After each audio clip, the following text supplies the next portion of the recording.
¿Cómo te vengaste de forma épica y mezquina?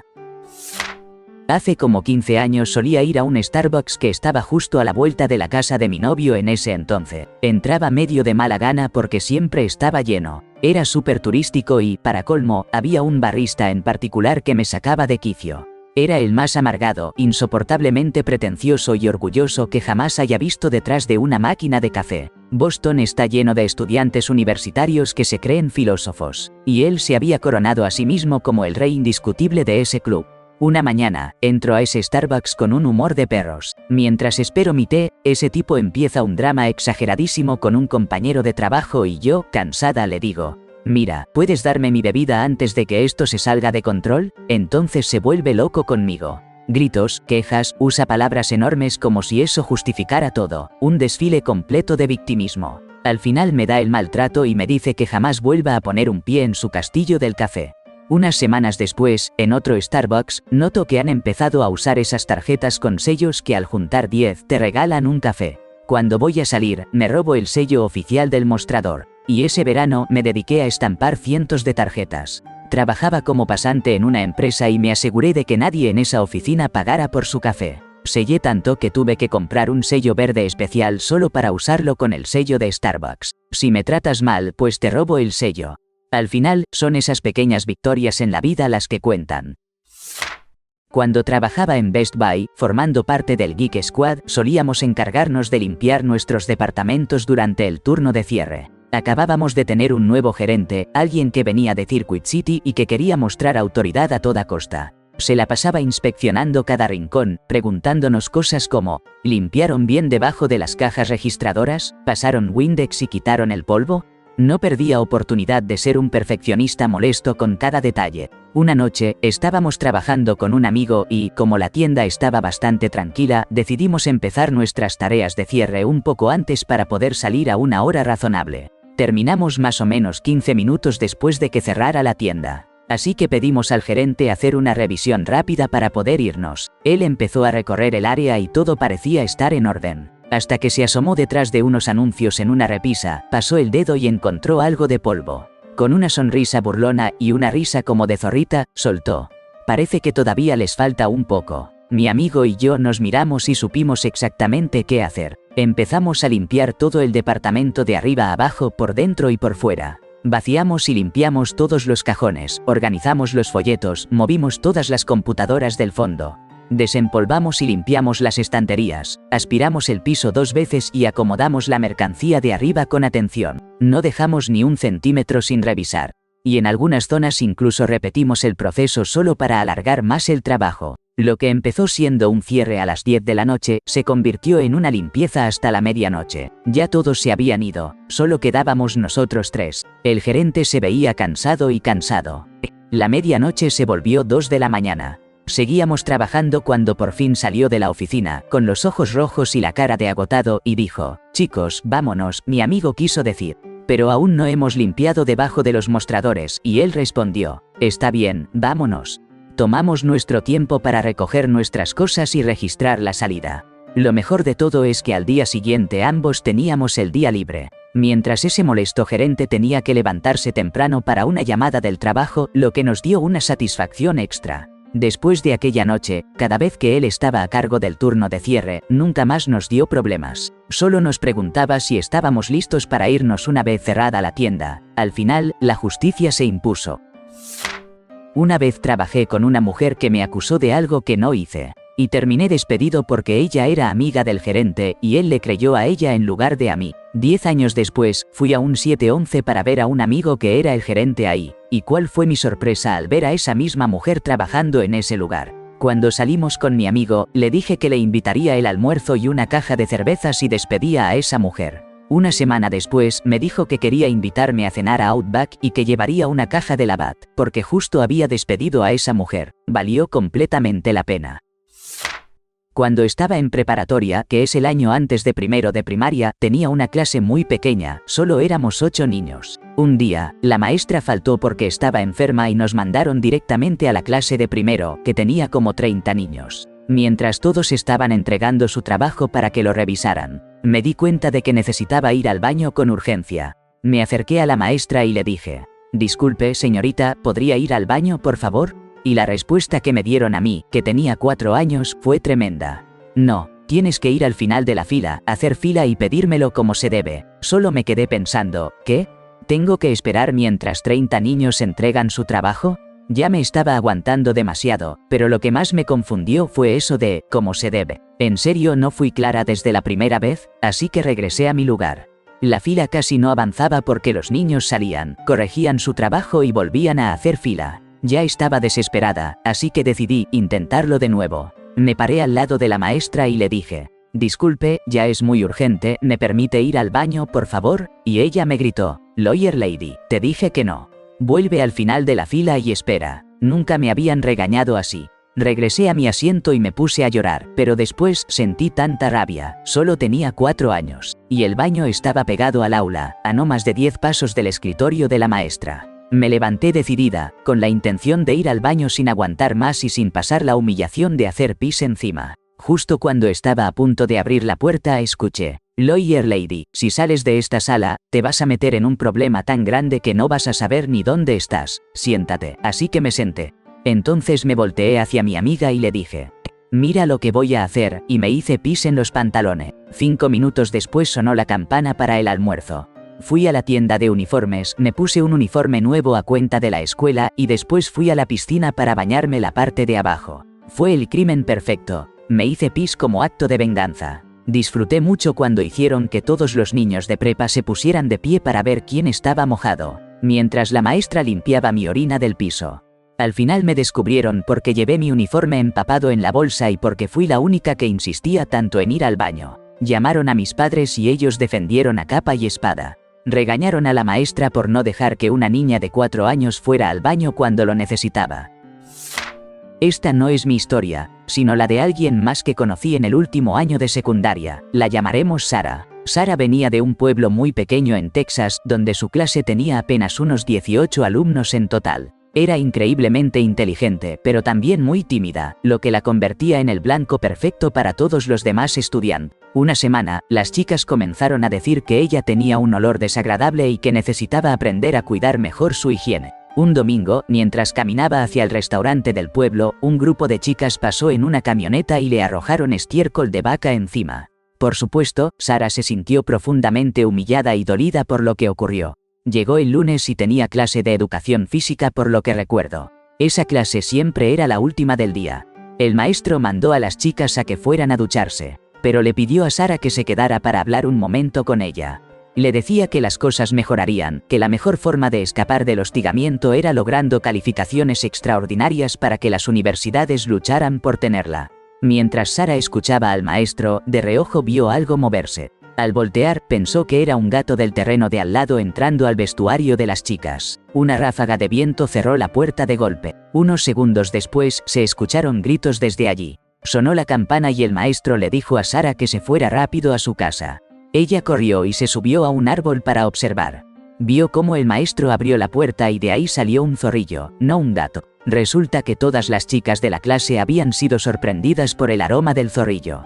Sara me contó que en ese momento, cuando se dio cuenta de lo que había pasado, miró al cielo y dijo: «Estaba comiendo en un restaurante mexicano con mi prima, que es autista. Ella suele tener muchas dificultades para salir en lugares públicos, pero quería hacer algo lindo y la invité a comer y luego a ver la historia de un delfín. Es que le encantan los delfines, en serio». Justo al lado había una mesa con unas personas que ya iban en su segunda o tercera jarra de margaritas, y se estaban poniendo bien ruidosos y groseros. Mi prima se empezó a incomodar mucho y se notaba a leguas. Así que me acerqué a esa mesa y con toda la educación del mundo traté de explicarles la situación. Apenas empecé a decir algo, uno de ellos me tiró toda su agua encima de los pies y siguió platicando como si yo ni hubiera existido. Me dio un coraje, pero no respondí con violencia. Cuando ya me iba de regreso con mi prima, noté que ninguno de ellos estaba sobrio para manejar. Dejé a mi prima con mi hermana, salí afuera y llamé a un amigo que es policía. Le conté lo que había pasado, le di la descripción de ellos y le pedí ayuda. Resulta que salieron justo al mismo tiempo que nosotros. Todos se subieron a una camioneta blanca con el tipejo que me tiró el agua manejando, sí, algo increíble. En cuanto el auto arrancó en reversa, llegó mi amigo por la esquina, encendió las luces y paró al conductor. Al final le hicieron la prueba de alcoholemia. Le suspendieron la licencia y lo arrestaron por manejar ebrio. Los demás los multaron por estar borrachos en la vía pública. Puede que no haya sido el gesto más pequeño, pero te juro que fue súper satisfactorio. Esto me pasó cuando era niño. Yo era el primer nieto de la familia. Por lo que todos me tenían consentido, era el bebé de la casa. Este pequeño travieso disfrutaba toda esa atención y ya se había acostumbrado a ella. Pero todo cambió cuando nació mi primo. Llegó a brillar bajo los reflectores ese mocoso de rizos y nariz chata. Y mi rabia infantil estaba al acecho, esperando el momento perfecto para atacar. Como Gollum escondiéndose bajo las montañas, maldiciendo su nombre. Pasaron un par de años, yo tenía 4 y él 2. Nos habíamos vuelto muy cercanos y casi siempre estábamos juntos. Pero la sombra de los celos nunca desapareció. Justo en esa época, él empezaba a aprender a usar el baño, y yo ya tenía la inteligencia suficiente para ser un pequeño monstruo. Un día, después de hacer sus necesidades en el orinal, los adultos no estaban cerca, pero yo sí. Ándale, nombre del primo, es una barra de chocolate, sabe bien, le dije con voz dulce y persuasiva. Él metió la mano en el orinal, agarró el regalito y lo llevó a la boca.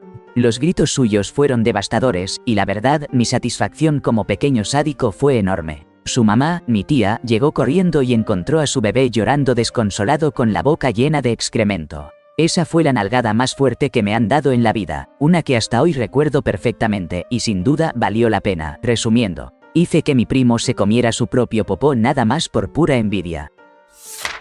Esto se puso realmente intenso, lleno de ira, y la verdad, un absurdo total en cuanto a peligro. Pero hasta el día de hoy no puedo negar que, en el fondo, me encanta que haya funcionado, aunque les diga a todos que fue una locura de joven tonta. Yo trabajaba en un Starbucks cerca de Washington DC y estaba en el carril rápido cuando un tipo en un BMW se metió justo en mi carril. Le toqué la bocina para que se detuviera. Pero no solo siguió, sino que me lanzó un gesto irrespetuoso con el dedo. Yo no soy una persona agresiva, de verdad que no, ni siquiera en ese entonces, pero no podía dejar pasar eso sin reaccionar, porque no había hecho nada para merecerlo. Con el carro manual, hice un adelantamiento rápido y me coloqué delante de él. La sensación de tomar el control fue increíble. Entonces, el tipo se puso a mi lado, se burló y empezó a decirme cosas. Yo, mientras mantenía unos 110 km por hora, le dejé en claro que estaba completamente equivocado. La situación se volvió peligrosa cuando de repente aceleró. Se puso adelante de mí y pisó los frenos de golpe. Me invadió una mezcla de ira y un miedo intenso.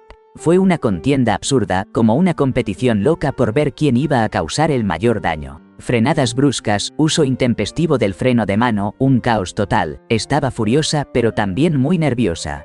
Decidí que era mejor bajar el ritmo porque ya no valía la pena arriesgar más. Me cambié al carril lento y él me siguió, también reduciendo la velocidad. Iba a unos 50 km por hora en una autopista donde lo normal era andar entre 110 y 130. Este tipo no se despega de mí, intentando pasarme una y otra vez, con esa sonrisa burlona y riéndose mientras me decía cosas. Sentí que había llegado el momento justo. Bajé la ventana y le grité, «¡Hey!», para justo después lanzar uno de esos vasos grandes de Starbucks de los 90, esos anchos y con tapa, directo hacia su carro. El vaso golpeó justo contra el costado trasero derecho, a la altura del guardabarros, y frené de inmediato. Salí de la autopista rápido y me perdí por casi media hora tratando de encontrar el camino de regreso a casa, buscando calmar los nervios. Pero lo que nunca olvido es su cara. Fue como una escena sacada de una película, en cámara lenta, ese típico «uy, maldición» instantáneo. Alcancé a ver el abollón mientras frenaba y tomaba la salida antes de chocar con una gran barrera naranja. Su expresión pasó del desprecio absoluto al terror total. Todo era culpa mía, fue una jugada pequeña y tonta. Pero la satisfacción todavía me pone la piel de gallina al recordarlo mientras lo cuento. Cuando mi hija tenía como 5 meses, fui a hacer unas compras a Heb para comprar cosas indispensables. Estaba agotada y llevaba a la pequeña Claire D conmigo. Pacientemente esperé a que se desocupara uno de esos lugares de estacionamiento especiales para padres con niños, y saludé con una sonrisa cansada a la mamá que estaba guardando su minivan. Justo cuando ella se estaba yendo, una señora ya mayor en un Jaguar me rebasó de manera imprudente y se metió en el lugar. Me sentí más que furiosa, me quedé paralizada de la impresión. Entonces busqué otro lugar y estacioné ahí, esperando para cambiarle el pañal a mi hija cuando se lo llenó. Para vengarme, dejé un pañal sucio justo bajo el limpiaparabrisas de ese auto. Cuando tenía 18 años salí con un hombre que me llevaba 10 años. Aún vivía con sus padres y dependía por completo de la herencia familiar, pero me enamoré de su mirada. Lamentablemente, también tuve que soportar todo lo demás que venía con él. Era increíblemente controlador, excesivamente celoso y no dejaba espacio en mi vida. Por ejemplo, siempre sabía dónde estaba cenando con mis amigos, aparecía casualmente para revisar si había chicos con nosotros y se quedaba sin ser invitado. En un momento me enteré por sus amistades que andaba alardeando de que una chica de 18 años estaba a su lado en la cama. Dejé pasar eso porque sí teníamos mucha cercanía, aunque poco a poco mi interés se fue apagando. Una noche, mientras estábamos en medio de un encuentro íntimo, él comenzó a moverse más rápido y con más fuerza, pero de repente perdió el control y me sobrevino por una vía inesperada. Sin aviso y completamente, un grito se escapó de mí, que debió resonar en todo el vecindario. Me preguntó si estaba bien, le dije que no, esperó como 30 segundos, y continuó. Por ese lado, ese fue el punto de quiebre. Pasé ese fin de semana en su casa, sus padres regresarían el domingo por la tarde. A la mañana siguiente, después del desayuno y de un rato de tranquilidad, esbocé la sonrisa más pícara que pude y le dije: ¿quieres saber cómo se siente que una chica de 18 te tome la delantera? Se puso duro al instante, así que lo llevé al cuarto de sus padres y lo recosté sobre la cama. Le lancé una mirada cautelosa mientras comenzaba. Y aunque no ofreció mucha resistencia, le até las piernas al colchón. Atar sus manos a los barrotes fue aún más sencillo. Justo cuando estaba a punto de tomar el control total, me detuve, me levanté y saqué de mi bolso mis pinzas para cejas. Me puse a trabajar. No era muy peludo, pero tenía bastante vello en la base y en la zona íntima. Por cada pelo que retiraba, le decía la razón. Le tomó un momento entender que mientras más jurara y se quejara, más lento me tomaría en hacer el trabajo. Al final, cuando solo quedaban unos pocos, guardaba silencio ante el dolor y entonces supe que había recibido el mensaje. Me vestí, lo miré con una mezcla de cariño y firmeza, y le dije: así es como se siente que una chica de 18 te tome la delantera. Para dejarlo allí, listo para que sus padres lo encontraran. En resumen, una forma creativa y divertida de emplear unas pinzas para cejas. Al final de mi calle había un bar. Y a mi mamá le encantaba ir simplemente a observar a la gente jugar billar. Ella no bebía alcohol, solo se sentaba y miraba mientras disfrutaba una Coca Light. Un día, comenzó a conversar con uno de los jugadores y él le dejó un beso en la mejilla antes de hacer una jugada impresionante. Desde ese momento, él le brindaba ese gesto cada vez que venía a jugar. Pero, por alguna razón, el dueño del bar la acusó injustamente de llevar una vida cuestionable y le prohibió la entrada. Ten en cuenta que mi mamá era una mujer dulce. De unos 50 años con más de 130 kilos, trabajaba como ingeniera y siempre vestía impecable, como para la oficina. No había nada que respaldara aquella absurda acusación. Yo tomé la revancha muy en serio. Mi táctica favorita era hacer pedidos enormes de pizzas y luego jamás recogerlas. En una ocasión, mis amigos y yo estábamos en ese bar, y uno de ellos, sin vergüenza alguna, simplemente expuso su intimidad y alivió su vejiga sobre la barra y el suelo. Era una noche de viernes, y el lugar estaba casi lleno. Pero lo que más me gusta recordar fue un sábado por la noche. Los sábados eran la noche de los motociclistas. El bar se llenaba y la rocola sonaba a todo volumen. Metí un billete de $10 y puse la canción I Want It That Way, de NSYNC 40 veces seguidas. Cuando estaba en la universidad, hice un viaje por carretera y encontré una cadena canadiense de bares con el mismo nombre y logo. Al regresar a casa, investigué y descubrí que esa cadena existía antes que el bar de aquí, en Estados Unidos, usara ese nombre y emblema. Mandé un correo a la cadena con fotos e información del bar. Me respondieron agradeciéndome y mencionaron que ya habían pasado el caso al departamento legal. 6 meses después, ese bar cambió de dueño y de nombre. Cuando estaba en 9º grado, una chica que estaba un año arriba y que alguna vez fue mi amiga, empezó a acosarme. Cada vez que yo estaba cerca, se ponía a decir cosas malas sobre mí, escribía tonterías en su blog público y me mandaba correos súper desagradables. En un momento, ella y su compinche gay intentaron pegarme. Recordé que ella estaba obsesionada con Al Gore y que usaba Xanga todo el tiempo. Así que intenté entrar en su cuenta usando Al Gore como contraseña. Para mi sorpresa, funcionó. Borré todas y cada una de las publicaciones que tenía escritas. Llevaba usando esa cuenta como 2 años. Y cuando vio lo que pasó, hizo un post larguísimo diciendo lo desconsolada que estaba. Creo que esto podría catalogarse como una venganza pasivo-agresiva, con un toque bastante pequeño. Durante una mudanza reciente, decidí conducir mi auto desde el norte del estado de Nueva York hasta Austin, Texas, un viaje que terminó durando cerca de 33 o 34 horas. Planeaba hacerlo en 3 días, pero el entusiasmo pudo más y lo completé en... Para ayudarme a mantenerme alerta durante la ruta, invité a mi mejor amigo a acompañarme. El primer día manejé unas 14 horas seguidas. Mi amigo tiene la desafortunada costumbre de carecer por completo de sentido común y consideración. Por ejemplo, si te llevo de viaje y encima cubro todos los gastos, lo mínimo sería que colaborarás manejando y no que me trataras como si fuera un chofer. Sin embargo, en la primera hora del trayecto, se puso los audífonos y se dejó llevar por el sueño. Fue molesto, pero decidí dejarlo pasar. El segundo día fue aún más largo. Y una vez más conduje la mayor parte, aunque le concedí unos 20 minutos al volante porque ya comenzaba a sentir el cansancio al mando. Paramos en los sitios que él eligió, aunque eso nos hiciera perder tiempo valioso durante el día. El resto de la jornada transcurrió igual. Él en silencio, dormido o con los audífonos puestos. Ya en la última hora y media, le toqué la pierna y le dije con delicadeza: «Oye, necesito que me hables un poco, debo mantenerme despierto», me respondió. La verdad no tengo ganas de conversar, lo que me sacó de quicio. Aquí llega la parte de la revancha. Resulta que esa noche hacía un frío inusual para Texas, rondando los 4 grados Celsius. Yo, que soy de esas personas que siempre sienten calor, puse el aire acondicionado al máximo y bajé la ventana. Él me cuestionó si en verdad tenía tanto calor, y le confirmé que sí, que me sentía abrasado. Durante la siguiente hora y media, se la pasó enfrentándose a ese frío mientras yo sonreía para mis adentros. Lo quiero mucho, pero es un verdadero imbécil sin siquiera notarlo. Tuve un conflicto con un compañero de casa y decidí mudarme. Él me dijo que no aceptaría un cheque por el dinero que le debía el último mes de renta. Mi parte de los servicios, todo eso. Así que terminé pagándole alrededor de $300 en efectivo. Lo peor es que le di un montón de billetes de $1. Todos arrugados, y se los dejé tirados sobre el mostrador mientras tenía el deli lleno justo en la hora del almuerzo. Le hice contar todo y que me diera un recibo, así que toma eso, maldito arrogante.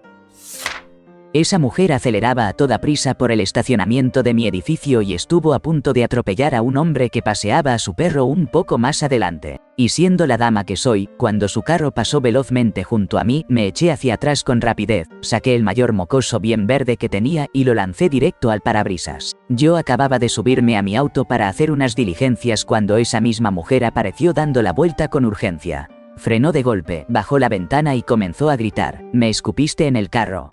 En lugar de mostrarme incrédula o intentar calmarla, simplemente le mandé un beso volado. Arranqué y me fui, mientras ella gritaba y corría detrás de mí tratando de tocar la ventana. Sin duda, uno de mis momentos más gloriosos. Mi hermano por alguna razón odia usar su laptop en su cuarto, aunque tiene un escritorio ahí. En vez de eso, baja al área común, justo al lado de mi cuarto, y se pone a jugar videojuegos hasta muy tarde en la noche con sus amigos, siempre hablando súper fuerte o gritando en el headset. Justo cuando yo intento trabajar, estudiar o dormir. Cuando le pido que se regrese a su cuarto, se niega rotundamente. Dice que tiene todo el derecho de estar ahí porque yo no soy dueño de la planta baja. Él forma parte de un clan competitivo de gamers y suele participar en torneos de tribes, Ascen, donde hay premios en efectivo. Así que para darle una pequeña lección, escribí un script que corta su conexión a internet por 5 minutos cada 10 minutos. Justo el tiempo suficiente para que entre a un juego, se desconecte y luego vuelva a pasar lo mismo 10 minutos después, y así toda la noche. Un ex amigo mío es un músico muy talentoso y me pidió que le diseñara un sitio web, así que lo hice, pensando que estaba siendo un buen amigo. Le coticé $500 por todo el trabajo más 2 años de actualizaciones gratuitas. Cualquiera que se dedique profesionalmente al diseño web sabe que eso es prácticamente un gesto generoso envuelto en papel de seda. Yo pagué de mi bolsillo el hosting y el dominio para 2 años, diseñé todo y subí su sitio web. Luego intenté cobrarle el dinero y las cosas no salieron muy bien. Él seguía diciendo que sus presentaciones no habían tenido éxito o que su auto se había descompuesto. Después de 6 meses tratando de que me pagara y perdiendo aproximadamente $200 que había adelantado para el hosting y el dominio, decidí bajar su sitio y reemplazar la página principal con esto. Fíjate cuánto tiempo ha pasado desde que pidió el sitio. El dominio sigue a mi nombre por otros 5 años. Sé que suena duro, pero pensé que era una solución mucho menos costosa que poner un anuncio a página completa en el periódico local. Ni siquiera se dio cuenta de que el sitio estaba caído hasta meses después, cuando recibí una llamada a las 3 de la mañana y varios mensajes amenazantes por texto. Cuando mi novia leyó esos mensajes, se preocupó mucho y me obligó a ir a denunciar acoso ante la policía. Él intentó contactarme hace como un año, se disculpó por las amenazas y me ofreció pagarme para volver a poner el sitio en línea. Pero, nuevamente, quería que yo hiciera el trabajo por adelantado porque él me debía la plata. Claro, como si fuera la primera vez que escuchaba eso. Desde entonces no he sabido nada de él. Esto pasó hace algunos años, justo cuando acababa de salir de la preparatoria. Unos años antes, salimos con unos amigos a comer pizza y nuestro amigo Frankie se negó a poner para la propina. Solo le pedimos $1 o $2 y él era el único de nosotros que tenía trabajo y traía billetes de 20 en la billetera. Le dije que lo recordaría y que se arrepentiría.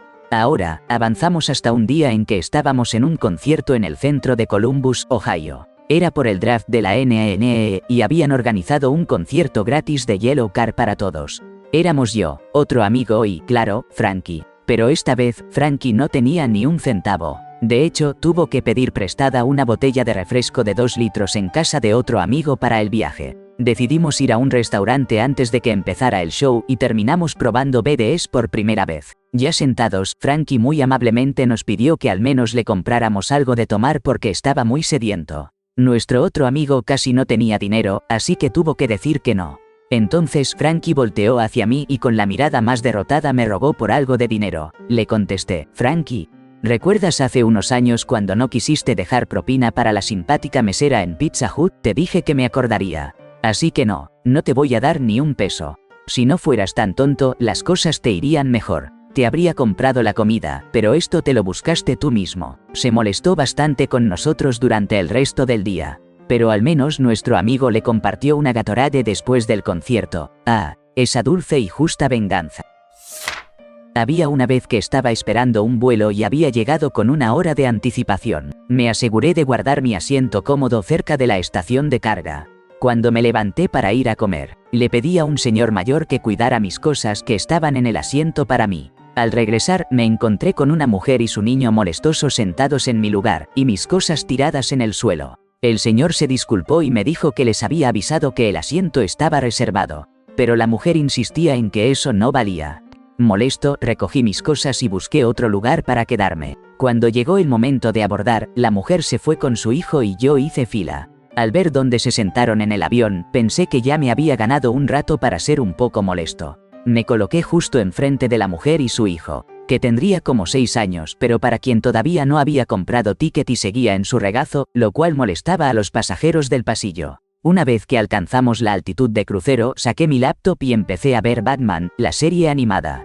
Supuse que el niño se pondría un poco inquieto, tratando de asomar la cabeza por encima del asiento para ver también, pero lo que no esperaba era que le diera un puntapié en la cara a su madre mientras veía la serie. La mujer tuvo la nariz sangrando durante todo el vuelo, y una azafata incluso pensó que podría estar rota. Amigo, parece que llevamos vidas parecidas. Yo también salí en la universidad con una chica divertida, pero un poco loca, con quien tuve una experiencia íntima que me marcó para siempre. Ya sabes, eso es lo que hace difícil dejar ir, hermano. Pues bueno, ella me dejó sin mucho preámbulo por un tipo británico de intercambio, jugador de rugby y sin ninguna chispa. Ahí comenzó mi pequeño plan de venganza que, en cierto modo, fue como una versión personal del teatro ruso en la Segunda Guerra Mundial. Justo después de la ruptura, me sentía completamente derrotado, como Rusia al principio de la guerra. Aunque fue difícil, siempre intentaba mantener la calma cuando la veía, que era casi todas las noches, y seguía siendo cercano a sus amigos. Terminamos justo en Navidad, arrancando un nuevo semestre. Ella tenía una compañera de cuarto nueva, a quien conocí por casualidad y con la que decidí jugar un poco. En cuestión de días ya estaba metido con ella a escondidas. Cuando llegó el cumpleaños número 21 de mi ex, me colé a su casa después de que se iban a los bares, me llevé varias botellas de Grey Goose y 1800, tuve un par de encuentros con la compañera y me fui. La fiesta volvió y me vio salir. Pero estaban tan ebrios que ni siquiera notaron que me llevaba su alcohol. Esa fue mi Stalingrado, el momento en que comencé a retomar el control y a ganar terreno, pero todavía no había terminado. Ella tenía otra compañera, mucho más atractiva, y a quien conocí primero. De hecho, fue la razón por la que nos cruzamos y también era su mejor amiga directa. Mi nuevo objetivo de vida era conseguir estar con esa chica. Para mi suerte, ella era todavía más loca y bastante desinhibida. Una noche cualquiera, como 5 meses después de la ruptura, las cosas se dieron y la acompañé a casa. Lo que pasó después fue como una tormenta. La pasamos increíble y, debido a las paredes tan delgadas de la casa, los 5 compañeros de cuarto lo escucharon todo. Al salir, no pude evitar decir, vaya, eso sí que fue un encuentro apasionado entre copas, y claro, todos lo oyeron por las paredes mal diseñadas de esa típica casa prefabricada. Al cruzarme con una de las otras chicas, le hice el gesto de silencio. Al día siguiente regresé a buscar mi collar, llegando con la sutileza de un elefante en una cristalería. Pocos días después, mi ex confrontó a su amiga y le dejó claro que estaba molesta. No quería que yo pensara que había ganado. Fue como si Hitler se hubiera quitado la vida en su búnker. Victoria para mí. ¿Me ayudó todo este lío a llenar el vacío emocional? Para nada. Pero mis amigos pensaron que estuvo genial. Fue una historia memorable, y además vino bien para enturbiar un poco esa amistad entre mi ex y su compañera. Por cierto, la frase, vaya, eso sí que fue un encuentro apasionado entre copas, se ha vuelto una broma recurrente entre sus conocidos. ¿Será algo mezquino? Tal vez. ¿Fue divertido? Sin duda. En resumen, me acerqué a las 2 compañeras de cuarto de mi ex, con algunos parecidos a la Segunda Guerra Mundial.